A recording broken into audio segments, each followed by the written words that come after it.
Hey, what's up, man? This is Dave Meza here, aka the Batman.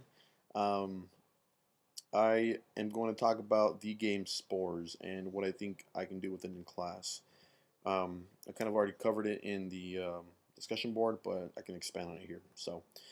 First of all, I thought it was a really cool little program. I thought that Spores was fun. I thought the kids liked it. They thought it was cute. I'm not gonna lie, I thought it was cute. It was fun. You can create your own little guy. Um, and the interesting thing happened that I kind of became attached to my creatures. It's weird, I know, but hey, I created them. They're mine. It's like having a kid almost. I hope my kids don't look like my creature though. But I was thinking that a really cool thing to do in class would be to teach social Darwinism through spores. Now, I'm sure you know, but if you don't, social Darwinism is, I forget the guy's name, but he created a theory for society saying, and he applied a Darwin's theory of evolution to society saying that, well, Darwin actually said, he says, if a species is not strong enough, it will not survive. If the environment changes and it does not evolve with the environment, it cannot survive. Therefore, it's not strong. It's not fit. If it is fit, it will change and do whatever it needs to do to survive. Therefore, there's survival of the fittest. Um, I forget this gentleman's name, but he applies it to society. And he says that the people in society, in the world, in our civilization, if they are not fit to survive, they just probably shouldn't. They will die off, and that's nature. And a lot of people have lived by that. Our world is the way it is because of the idea of survival of the fittest, and I think a lot of people live by it. I personally do not. I don't think that there's just one way to be strong or fit. So I think it'd be really interesting to see kids create their creatures however they wanted.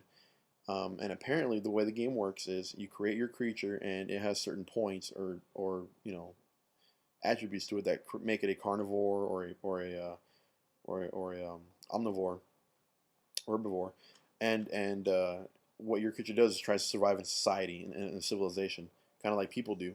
And I think it'd be interesting to see how if you put their creations, something they actually cared about, into a world and having them watch those creations die off because they're not strong enough, eventually, I'm pretty sure. First of all, I'm pretty sure some kid would cry. They're in high school, but they get pretty attached to things.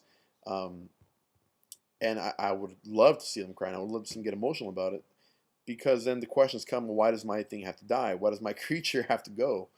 And what you can start talking about then is, well, how can we apply this to our world and our society? We've learned social Darwinism. Here's what it is, but is it right? Is it something we should live by? Is it something that we can actually stay alive with? And eventually, some kid will ask, why do we have to kill each other to survive? And that's my question. Why does somebody got to be on top? Like, why can't we just be cool? Why can't we just live in harmony? And hopefully, these kids will relate it to life. They'll relate it to, being greedy. They'll relate it to or greed in general, or they'll relate it to gangs. We have a huge gang problem at my school. Like why can't we just live in peace? And I, I I really think spores would be really cool to see that happen because it's their creation, it's what they've done, and in a sense, we're putting the kids in their parents' shoes to see what they're doing to their parents sometimes.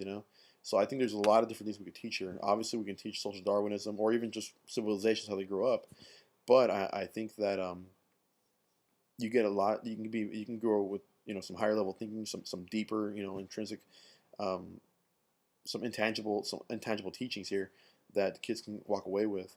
Um, so yeah, man, I thought it was really cool, and hopefully I can do it. My school kind of sucks when it comes to technology, so we'll see. But I brought it up in class. The kids love it. So all right, bro. Peace.